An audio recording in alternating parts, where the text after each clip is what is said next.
ॐ श्री नागशक्तिविनायकाय नमः। ॐ श्री नागशक्तिविनायकाय नमः। ॐ श्री नागशक्तिविनायकाय नमः। ಮಕರ ರಾಶಿ ಸಂಜಾತರೆಲ್ಲರಿಗೂ ಕೂಡ ಪರಾಭವ ಸಂವತ್ಸರದ ಈ ನಿಜ ಜ್ಯೇಷ್ಠ ಮಾಸಕ್ಕೆ ಆತ್ಮೀಯ ಸ್ವಾಗತ. ಮಿತ್ರರೇ, ದಿನಾಂಕ ಜೂನ್ 16ರಿಂದ ಪ್ರಾರಂಭವಾಗಿ ಜುಲೈ 14ರವರೆಗೆ ಈ ಒಂದು ನಿಜ ಜ್ಯೇಷ್ಠ ಮಾಸದ ವ್ಯಾಪ್ತಿ ಇರುತ್ತೆ. ಅದರಲ್ಲಿ ವಿಶೇಷವಾಗಿ 29 ಜೂನ್ರಂದು ಮೂಲ ನಕ್ಷತ್ರದಲ್ಲಿ ಪೌರ್ಣಿಮೆ ಘಟಿಸ್ತಾ ಇದೆ. ಅದೇ ರೀತಿಯಾಗಿ 16 ಜುಲೈಯಂದು ಪುನರ್ವಸು ನಕ್ಷತ್ರದಲ್ಲಿ ಮಿಥುನ ರಾಶಿಯಲ್ಲಿ ಅಮಾವಾಸ್ಯೆ ಘಟಿಸ್ತಾ ಇದೆ. ಅದೇ ರೀತಿಯಾಗಿ ಮಕರ ರಾಶಿಯ ದ್ವಿತೀಯದಲ್ಲಿ ರಾಹುವು ಹಾಗೂ ತೃತೀಯದಲ್ಲಿ ಶನೈಶ್ವರನು ಹಾಗೂ ಚತುರ್ಥದಿಂದ ಚತುರ್ಥಾಧಿಪತಿಯಾದಂಥ ಏಕಾದಶಾಧಿಪತಿಯಾದಂಥ ಕುಜನು ಪಂಚಮಕ್ಕೂ ಕೂಡ ಹಾಗೂ 6ನೇ ಮನೆಯಲ್ಲಿ ಅಷ್ಟಮಾಧಿಪತಿ ಅಂತ ರವಿಯು ವಿರಾಜಮಾನನಾಗಿ ಅಷ್ಟಮಾಧಿಪತಿ ಅಂತ 6ನೇ ಷಷ್ಠಾಧಿಪತಿ ಅಂತ ಬುಧ ಭಾಗ್ಯಾಧಿಪತಿ ಅಂತ ಬುಧನು ಈ ಒಂದು ಪಂಚಮದಿಂದ ಷಷ್ಠಕ್ಕೂ ಕೂಡ ವಿರಾಜಮಾನ 6ನೇ ಮನೆಯಿಂದ 7ನೇ ಮನೆಗೆ ಆ ಷಷ್ಠದಿಂದ ಸಪ್ತಮಕ್ಕೆ ಪ್ರವೇಶ ಮಾಡ್ತಾ ಇದ್ದಾನೆ. ಅದೇ ರೀತಿಯಲ್ಲಿ ವ್ಯಯಾಧಿಪತಿ ಮತ್ತು ತೃತೀಯಾಧಿಪತಿ ಆದ ಗುರುವು ಸಪ್ತಮದಲ್ಲಿ ಉಚ್ಚ ಸ್ಥಾನದಲ್ಲಿ ಇದ್ದಾನೆ. ಅದರಲ್ಲೂ ಕೂಡ ಈ ಒಂದು ತಿಂಗಳಲ್ಲಿ ಗುರು ಪುಷ್ಯ ಯೋಗ 2 ಬಾರಿ ಬರ್ತಾ ಇದೆ. ಅದರಲ್ಲೂ 2ನೇ ಯೋಗ ಜುಲೈ 17ರಂದು ಬರ್ತಕ್ಕಂಥದ್ದು ಮಹಾಯೋಗ ಇದೆ. ಅದು 12 ವರ್ಷಕ್ಕೆ ಬರುವಂಥ ಮಹಾಯೋಗ. ಈ ಎಲ್ಲ ವಿಡಿಯೋಗಳನ್ನ ನೋಡೋದಕ್ಕೆ ಮುಂದಿನ ಒಂದು ಮಹಾಫಲವನ್ನು ತಿಳಿದುಕೊಳ್ಳೋದಕ್ಕೋಸ್ಕರವಾಗಿ ನಮ್ಮ ಸಬ್ಸ್ಕ್ರೈಬ್ ಮಾಡಿ, ಚಾನಲ್ನ ಹೈಪ್ ಮಾಡಿ, ಹಾಗೆ ಕಾಮೆಂಟ್ ಮಾಡಿ, ಉತ್ತಮ ನಿಮ್ಮ ಸಂಸ್ಕಾರಕ್ಕೆ ತಕ್ಕಂತೆ ಹಾಗೆ ಶೇರ್ ಮಾಡೋ ಮೂಲಕವಾಗಿ ಅನೇಕರಿಗೆ ತಲುಪಿ ಅವರ ಜೀವನ ಪಾವನ ಆಗುವಂತೆ ಮಾಡ್ತೀರಿ ಅನ್ನುವ ನಿಮ್ಮ ಸಂಸ್ಕಾರಕ್ಕೆ ಒಂದು ನನ್ನ ಧನ್ಯವಾದಗಳು. ಅದೇ ರೀತಿಯಾಗಿ ಅಷ್ಟಮದಲ್ಲಿ ಶುಕ್ರ ಕೇತುಗಳ ಒಂದು ಮಿಲನ. ಹೀಗಾಗಿ ಆ ಪಂಚಮಾಧಿಪತಿಯಾದಂಥ ಶುಕ್ರ ಮತ್ತು ದಶಮಾಧಿಪತಿಯಾದ ಶುಕ್ರ ಅಷ್ಟಮಕ್ಕೆ ಹೋಗಿ ಶತ್ರು ಕ್ಷೇತ್ರದಲ್ಲಿ ಕೇತು ಯುತಿಯನ್ನು ಹೊಂದಿ ದ್ವಿತೀಯದ ರಾಹು ದೃಷ್ಟಿಯನ್ನು ಹೊಂದಿ ಉದ್ಯೋಗದಲ್ಲಿ ಹಣಕಾಸಿನ ಕೊರತೆ ಉಂಟು ಮಾಡುವ ಯೋಗವನ್ನು ಮಾಡ್ತಾ ಇದ್ದಾನೆ. ಇತ್ತ ರಾಹು ಉದ್ಯೋಗ ಕ್ಷೇತ್ರದಲ್ಲಿ ಕರ್ಮಸ್ಥಾನ ಅಂದರೆ ದ್ವಿತೀಯ ಸ್ಥಾನದಲ್ಲಿ ಹಣಕಾಸು, ಮಿತ್ರವರ್ಗ ಹಾಗೂ ಈ ಒಂದು ಕೌಟುಂಬಿಕ ವರ್ಗದಲ್ಲಿ ರಾಹು ಕುಳಿತಿದ್ದರಿಂದ ಕುಟುಂಬದ ಮಿತ್ರವರ್ಗದ ಅನೇಕ ಗೊಂದಲಗಳಿಗೆ ಸಿಲುಕಿ ನಿಮ್ಮ ಹಣಕಾಸೆಲ್ಲ ನುಚ್ಚುನೂರು ಮಾಡುವಂಥ ಯೋಗವನ್ನು ರಾಹು ಇಟ್ಟರೂ ಕೂಡ ಈ ಒಂದು ನಿಜ ಜ್ಯೇಷ್ಠ ಮಾಸವನ್ನು ಅತ್ಯುತ್ತಮವಾದ ಫಲದಾಯಕವಾಗಿ ಮಾಡುವುದಕ್ಕಾಗಿ ರಾಹು ಬಾಧಿತವಾದ ಮಕರ ರಾಶಿಯವರಿಗೆ ಯಾವ ಮಾರ್ಗ ಇದೆ ಅಂತ ಚಿಂತನೆಯನ್ನು ಮಾಡಿದಾಗ ಗುರುವಿನ ಮಹಾಫಲ ಸಿಗುವಂತಹ ಈ ಒಂದು ಸಂದರ್ಭದಲ್ಲಿ ಇಂತಹ ರಾಹುವಿನ ದೋಷವನ್ನು ನಿವಾರಣೆ ಮಾಡಿಕೊಳ್ಳುವುದು ನಿಮ್ಮ ಧರ್ಮ. ಅನೇಕರಿಗೆ ಅತಿಯಾದ ಸಾಲಬಾಧೆ ಉಂಟಾಗುವ ಲಕ್ಷಣ, ದಯವಿಟ್ಟು ಅದರ ಬಗ್ಗೆ ಎಚ್ಚರಿಕೆ ವಹಿಸಿ.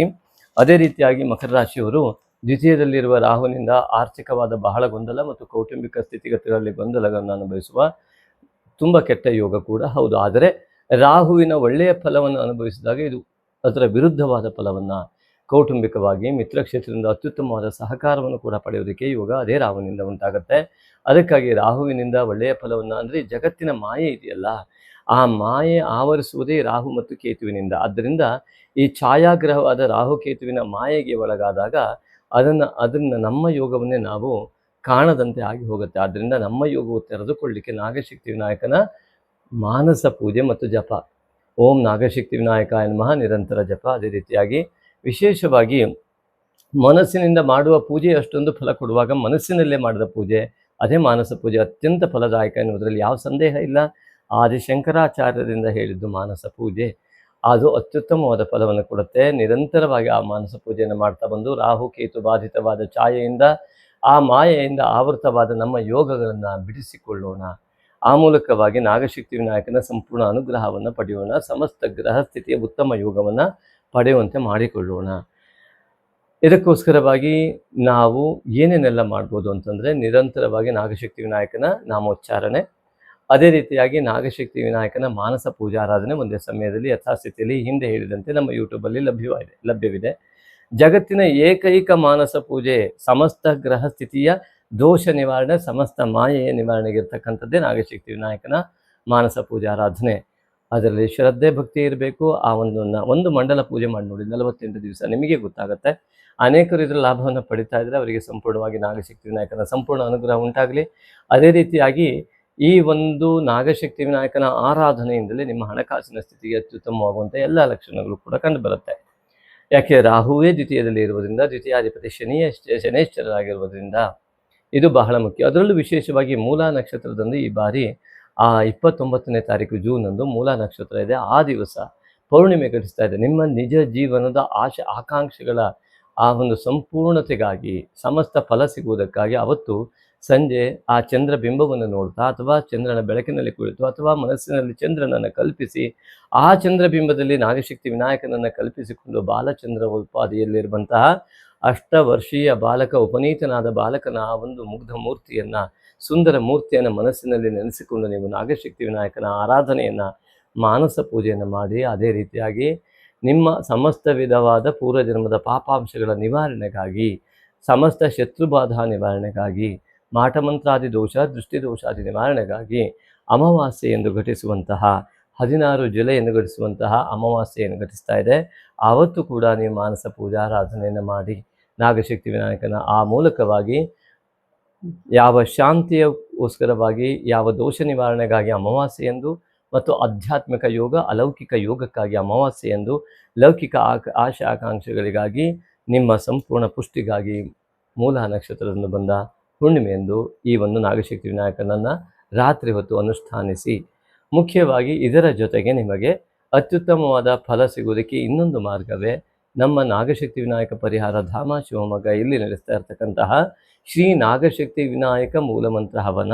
ಇದಕ್ಕೆ ನಿಮ್ಮ ಐಚ್ಛಿಕವಾದ, ನಿಮಗೆ ಇಷ್ಟವಾದಷ್ಟು ಹಣವನ್ನು ಕಳುಹಿಸಿ, ನಿಮ್ಮ ಅಡ್ರೆಸ್ಸನ್ನು ಕಳಿಸುವ ಮೂಲಕ, ಹೆಸರು ಆಕಾಂಕ್ಷೆಗಳನ್ನು ಕಳಿಸುವ ಮೂಲಕವಾಗಿ ಆ ಒಂದು ಯಜ್ಞ ಫಲವನ್ನು ಕೂಡ ನೀವು ಪಡೆಯಬಹುದು. ಯಜ್ಞಾನಾಂ ಜಪಯಜ್ಞೋಸ್ಮಿ.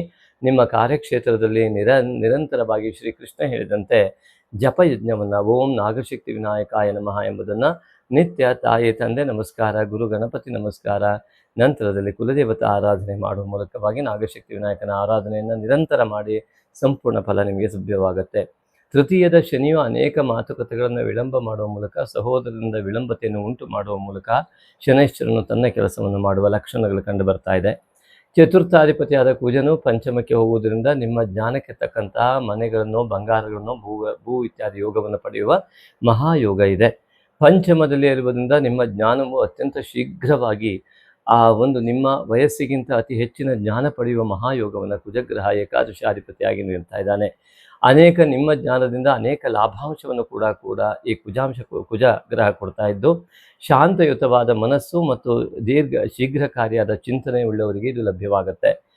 ಕೋಪಯುಕ್ತವಾಗಿ ಶೀಘ್ರ ಚಿಂತನೆ ಆಗಲಿ, ಕೋಪಯುಕ್ತವಾಗಿ ನಿಧಾನ ಚಿಂತನೆಯವರಿಗೆ ಇದು ಫಲ ಸಿಗುವುದಿಲ್ಲ. ಶೀಘ್ರ ಚಿಂತನಕಾರರಾಗಿ ಮತ್ತು ಶಾಂತಯುತವಾದ ಮನಸ್ಸಿದ್ದವರಿಗೆ ಇದು ಸಂಪೂರ್ಣ ಏಕಾದಶದ ಫಲವನ್ನು ನೀಡಬಲ್ಲದು.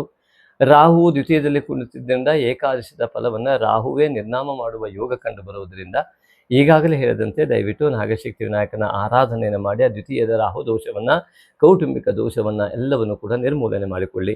ದುಡಿದ ಲಾಭವೆಲ್ಲ ಕುಟುಂಬಕ್ಕೆ ತಕ್ಷಣ ಆಸ್ಪತ್ರೆಗೂ ಇತ್ಯಾದಿಗಳಿಗೆ ಖರ್ಚಾಗುವ ಯೋಗ ಈ ರಾಹುವಿನಿಂದ ಉಂಟಾಗ್ತದೆ. ಆದ್ದರಿಂದ ಅದರ ಬಗ್ಗೆ ಎಚ್ಚರಿಕೆ ಕೂಡ ಇರಲಿ. ಇನ್ನು ಷಷ್ಠದಲ್ಲಿರುವಂತಹ ರವಿ ಅಷ್ಟಮಾಧಿಪತಿಯಾಗಿ ಆರೋಗ್ಯವನ್ನು ಹಾಳು ಮಾಡ್ತಕ್ಕಂತಹ ಯೋಗ, ದೇಹದಲ್ಲಿ ವಿಟಮಿನ್ ಇನ್ಬ್ಯಾಲೆನ್ಸ್ ಇತ್ಯಾದಿಗಳು ಉಂಟಾಗುವ ಯೋಗ ಇರೋದರಿಂದ ಪಿತೃವರ್ಗದ ಆಶೀರ್ವಾದ ಪಡೆಯುವುದಕ್ಕೆ ಕುಲದೇವತಾ ಆರಾಧನೆ, ತಾಯಿ ತಂದೆ ನಮಸ್ಕಾರ ಮಾಡುವ ಮೂಲಕವಾಗಿ, ಶಿವಾರಾಧನೆಯನ್ನು ಕೂಡ ಮಾಡುವ ಮೂಲಕವಾಗಿ ಇದರ ಸತ್ಫಲವನ್ನು ಪಡೆಯಿರಿ. ಇನ್ನು ಆ ರೋಗಾಧಿಪತಿ ಸಪ್ತಮಕ್ಕೆ ಬರ್ತಾ ಇರುವುದು ನಿಮಗೆ ಗ್ಯಾಸ್ಟ್ರಿಕ್ ಇತ್ಯಾದಿಗಳು ಹೆಚ್ಚಾಗುವಂಥ ಯೋಗವನ್ನು ಕೊಡ್ತಾ ಇದ್ದರೂ ಕೂಡ ಉತ್ತಮ ಆಹಾರ ಸೇವನೆಯನ್ನು ಮಾಡುವ ಮೂಲಕ, ಶುಕ್ರಕೇತು ಯುತಿ ಕೂಡ ಅಲ್ಲಿ ಅಷ್ಟಮದಲ್ಲಿ ಕಂಡು ಬರ್ತಾ ಇರುವುದರಿಂದ ಅದರ ಬಗ್ಗೆ ಆಹಾರ ಚಿಂತನೆಯನ್ನು ಅತಿ ಮುಖ್ಯವಾಗಿ ಕಂಡುಬರುತ್ತೆ. ಕುಡಿಯುವ ನೀರಿನ ಬಗ್ಗೆ ಅತಿ ಹೆಚ್ಚಿನ ಲಕ್ಷ್ಯ ಇರಲಿ. ಇನ್ನು ಅತ್ಯುತ್ತಮವಾದ ಲಾಭವೇ ನಿಮಗೆ ಗುರುವಿನಿಂದ. ಆ ಗುರು ಉಚ್ಚ ಸ್ಥಾನವನ್ನು ಹೋಗಿ ಈ ಒಂದು ಕರ್ಕಾಟಕ ರಾಶಿಯನ್ನು ಪ್ರವೇಶ ಮಾಡೋದ್ರಿಂದ ನಿಮ್ಮ ಜೀವನದಲ್ಲಿ ಅತಿ ದೊಡ್ಡ ಬದಲಾವಣೆಗಳು ಕೂಡ ಕಂಡು ಬರ್ತಾ ಇದ್ದು, ಗುರು ಪುಷ್ಯ ಯೋಗದಿಂದ, ಶುಕ್ರ ಯೋಗದಿಂದ ನೋಡಿ, ಜಾತಕ ಪಾರಿಜಾತಾದಿಗಳಲ್ಲಿ ಹೇಳಿದಂತೆ ಅನೇಕ ವಿಧವಾದಂತಹ ಪುರುಷ ಭಾಗ್ಯೋದಯ, ಸ್ತ್ರೀಯಿಂದ ಎನ್ನುವಂಥ ಸ್ತ್ರೀ ಪ್ರಕರಣಗಳೇನಿದೆ ಅಂತಹ ಒಂದು ಉತ್ತಮ ಫಲ ಇರುವುದರಿಂದಾಗಿ ಹಣಕಾಸಿನ ವ್ಯವಹಾರದಲ್ಲಿ ಮತ್ತು ಸ್ತ್ರೀಯರ ಮೂಲಕ ಮಾಡುವ ವ್ಯವಹಾರಗಳಲ್ಲಿ ಮತ್ತು ನಿಮ್ಮ ತಾಯಿ ತಂದೆಯ ತಾಯಿ ಅಕ್ಕಂದಿರ ಆಶೀರ್ವಾದದ ಬಲದ ಮೇಲೆ ಮಕರ ರಾಶಿಯವರಿಗೆ ಅತ್ಯುತ್ತಮವಾದ ಯೋಗ ಇಲ್ಲಿ ಖಂಡಿತ ಉಂಟಾಗತ್ತೆ. ಆದರೆ ಇವೆಲ್ಲವೂ ಕೂಡ ಕೇತು ಬಾಧಿತವಾಗಿದ್ದರಿಂದಾಗಿ ಅನೇಕ ಪರದೆ ಮಧ್ಯದಲ್ಲಿ ಅಪನಂಬಿಕೆ, ಸಹೋದರ ಕ್ಷೇತ್ರದಲ್ಲಿರ್ಬೋದು, ಮಾತೃವರ್ಗದಲ್ಲಿರ್ಬೋದು, ಸ್ತ್ರೀಯರಲ್ಲಿರ್ಬೋದು ಅಪನಂಬಿಕೆ, ಅಪವಾದಗಳು ಉಂಟಾಗಬಲ್ಲವು. ಅದೇ ಜಗತ್ತಿನ ಮಾಯೆ. ಅದರಿಂದ ಬರುವುದಕ್ಕಾಗಿ ನಾಗಶಕ್ತಿ ವಿನಾಯಕನ ಆರಾಧನೆಯನ್ನು ಮಾಡಿ. ಶುಕ್ರ ಕೇತುವಿನ ಯುತಿ ಅಷ್ಟಮದಲ್ಲಿರುವುದರಿಂದಲೂ ಕೂಡ ಅನೇಕ ಸಂಕಷ್ಟಗಳು ಅನೇಕ ವಿಧದಲ್ಲಿ ಉದ್ಯೋಗ ಕ್ಷೇತ್ರದಲ್ಲಿ ಕಂಡುಬರುವುದರಿಂದಾಗಿ ನೀವು ನಾಗಶಕ್ತಿ ವಿನಾಯಕನ ಆರಾಧನೆ, ದುರ್ಗಿ ಆರಾಧನೆ ಮಾಡುವ ಮೂಲಕವಾಗಿ ನಿಮ್ಮ ಕಣ್ಣಿಗೆ ಕಾಣದ ಕೈ ಹಿಂದೆ ಕೆಲಸ ಮಾಡ್ತಾ ಇದ್ರೂ ಕೂಡ ಅದು ಸಂಪೂರ್ಣವಾಗಿ ನಿಮಗೆ ಮೊದಲೇ ತಿಳಿಯುವ ಮೂಲಕವಾಗಿ ಅದರಿಂದ ಸೂಕ್ತವಾಗಿ ರಕ್ಷಣೆ ನಿಮಗೆ ಸಿಗುವ ಮೂಲಕವಾಗಿ ನಿಮ್ಮ ಮನಸ್ಸು ಸೂಕ್ತವಾದ ಮಾರ್ಗದರ್ಶನವನ್ನು ಸಮಯಕ್ಕೆ ತಕ್ಕಂತೆ ಕೊಟ್ಟು ಉತ್ತಮ ನಿರ್ಣಯಕ್ಕೆ ಬುಧಕಾರಕನಾಗಿ ನಿಮ್ಮ ಬುದ್ಧಿಶಕ್ತಿ ಅತ್ಯುತ್ತಮವಾಗಿ ಉಪಯೋಗವಾಗುವಂತೆ ಮಾಡುವುದೇ ಶ್ರೀ ನಾಗಶಕ್ತಿ ವಿನಾಯಕನ ಆರಾಧನೆ.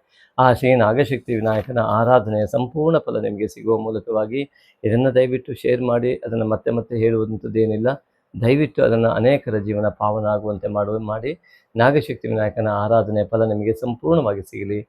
ಆ ಮೂಲಕವಾಗಿ ನಿಮ್ಮ ಜೀವನ ಪಾವನವಾಗಲಿ. ನಾಗಶಕ್ತಿ ವಿನಾಯಕ ಸಂಪೂರ್ಣವಾಗಿ ನಿಮ್ಮ ಜೀವನವನ್ನು ಪಾವನವನ್ನಾಗಿ ಮಾಡಲಿ. ಸರ್ವಂ ಶುಭಂ. ನಮಸ್ತೆ. ಶ್ರೀ ನಾಗಶಕ್ತಿ ವಿನಾಯಕಾಯ ನಮಃ. ಶ್ರೀ ನಾಗಶಕ್ತಿ ವಿನಾಯಕ ಪರಿಹಾರ ಧಾಮ ಶಿವಮೊಗ್ಗ ಶಕ್ತಿಧಾಮ. ಇಲ್ಲಿ ವಿಶೇಷವಾಗಿ ನಿಮಗೊಂದು ಆಸಕ್ತರಿಗೊಂದು ಮಾಹಿತಿ.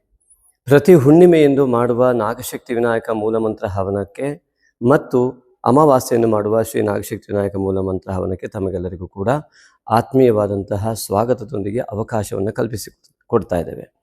ಮುಖ್ಯವಾಗಿ ಹುಣ್ಣಿಮೆಯೆಂದು ಯಾವುದೇ ರೀತಿಯಾದ ವ್ಯಾಪಾರ ಅಭಿವೃದ್ಧಿ ಇರಬಹುದು, ಹಣಕಾಸಿನ ತೊಂದರೆಗಳಿದ್ದಲ್ಲಿ ಇತ್ಯಾದಿಗಳಿಗಾಗಿ ವಿಶೇಷ ಸಂಕಲ್ಪವನ್ನು, ನಿಮ್ಮ ಯಾವುದೋ ಕೆಲಸದಲ್ಲಿ ಜಯ ಆಗಬೇಕು ಇತ್ಯಾದಿಗಳಿಗೋಸ್ಕರವಾಗಿ ಆವತ್ತು ಸಾಮೂಹಿಕವಾದಂತಹ ಈ ಒಂದು ಹವನವನ್ನು ನಾವು ಆಯೋಜಿಸ್ತಾ ಇರ್ತೇವೆ ಪ್ರತಿ ಹುಣ್ಣಿಮೆ ಮತ್ತು ಅಮಾವಾಸ್ಯೆ. ಅಮಾವಾಸ್ಯೆಯ ಸಂಕಲ್ಪ, ಮಾಟ ಮಂತ್ರ, ದೃಷ್ಟಿದೋಷ ಇತ್ಯಾದಿಗಳ ನಿವಾರಣೆಗಾಗಿ ನಾಗಶಕ್ತಿ ವಿನಾಯಕನ ಮೂಲಮಂತ್ರದ ಹವನವನ್ನು ಇಲ್ಲಿ ಆಯೋಜಿಸ್ತಾ ಬರ್ತಾ ಇದ್ದೇವೆ. ಇದಕ್ಕೆ ಮುಖ್ಯವಾಗಿ ತಮ್ಮ ಪಾಲ್ಗೊಳ್ಳುವಿಕೆ ಹೇಗೆ, ಅದರ ಫಲವನ್ನು ನೀವು ಪಡೆದುಕೊಳ್ಳುವುದು ಹೇಗೆ ಎನ್ನುವುದು ಅತಿ ಸುಲಭವಾದ ಮಾರ್ಗ. ನೀವು ನಿಮಗೆ ಇಷ್ಟವಾದ ಕಾಣಿಕೆಯನ್ನು ಹುಣ್ಣಿಮೆಗೋ ಅಥವಾ ಅಮಾವಾಸ್ಯೆಗೋ ಅಂತ ಮೆನ್ಷನ್ ಮಾಡಿ ಅದನ್ನು ವಾಟ್ಸಪ್ ಮಾಡುವ ಮೂಲಕವಾಗಿ ಫೋನ್ಪೇ ಅಥವಾ ಗೂಗಲ್ ಪೇಯನ್ನು ಮಾಡಿ ಅದರ ರಿಸಿಪ್ಟನ್ನು ಹಾಕಿ ನಿಮ್ಮ ಮೂಲ ಅಮಾವಾಸ್ಯೆ ಮತ್ತು ಹುಣ್ಣಿಮೆ ಈಗಾಗಲೇ ಹೇಳಿದ ಉದ್ದೇಶದಂತೆ ಆ ಉದ್ದೇಶವನ್ನು ನಮೂದಿಸಿ, ನಿಮ್ಮ ರಾಶಿ, ನಕ್ಷತ್ರ ಮತ್ತು ಉದ್ದೇಶ ಇಷ್ಟನ್ನು ನೀವು ನಮೂದಿಸಿ ನಮಗೆ ವಾಟ್ಸಪ್ ಮಾಡುವ ಮೂಲಕವಾಗಿ ನೀವು ಖಂಡಿತವಾಗಿ ಇದರಲ್ಲಿ ನಿಮಗೆ ಆ ಒಂದು ಫಲ ಸಿಗುವಂಥದ್ದಕ್ಕೆ ಭಾಗವಹಿಸಲಿಕ್ಕೆ ನಿಮಗೆ ಅವಕಾಶ. ಅದೇ ರೀತಿಯಾಗಿ ಅದರ ಪ್ರಸಾದವನ್ನು ಕೂಡ ತಲುಪಿಸುವಂತಹ ವ್ಯವಸ್ಥೆಯನ್ನು ಕೂಡ ನಾವು ಆದಷ್ಟು ಪ್ರಯತ್ನಪಟ್ಟು ಮಾಡ್ತಾ ಇದ್ದೇವೆ. ಹಾಗಾಗಿ ಅನೇಕರಿಗೆ ಈಗಾಗಲೇ ಆ ಒಂದು ವ್ಯವಸ್ಥೆಯಿಂದ ಅನುಕೂಲ ಆಗಿದೆ. ನಮ್ಮನ್ನು ಸೃಷ್ಟಿಸಿದ ದೇವರಿಗೆ ಋಣಿಯಾಗಿ ದಾನದಲ್ಲೇ ಶ್ರೇಷ್ಠವಾದ ದಾನವಾದ ಸಾತ್ವಿಕ ದಾನವನ್ನು ಮಾಡಲು ಸಹೃದಯ ಆಸಕ್ತ ದಾನಿಗಳಿಗಿದು ಪುಣ್ಯಕಾಲ. ಶ್ರೀ ನಾಗಶಕ್ತಿ ವಿನಾಯಕನ ದೇವಾಲಯ ನಿರ್ಮಾಣಕ್ಕಾಗಿ ಭಕ್ತಿಭಾವದಿಂದ ನೀವು ನೀಡುವ ಒಂದೊಂದು ರೂಪಾಯಿಯೂ ನಿಮ್ಮ ಅನೇಕ ತಲೆಮಾರುಗಳವರೆಗೆ ಪುಣ್ಯವನ್ನು ಪ್ರವಹಿಸುವ ದೇಣಿಗೆಯಾಗಿರುವುದು.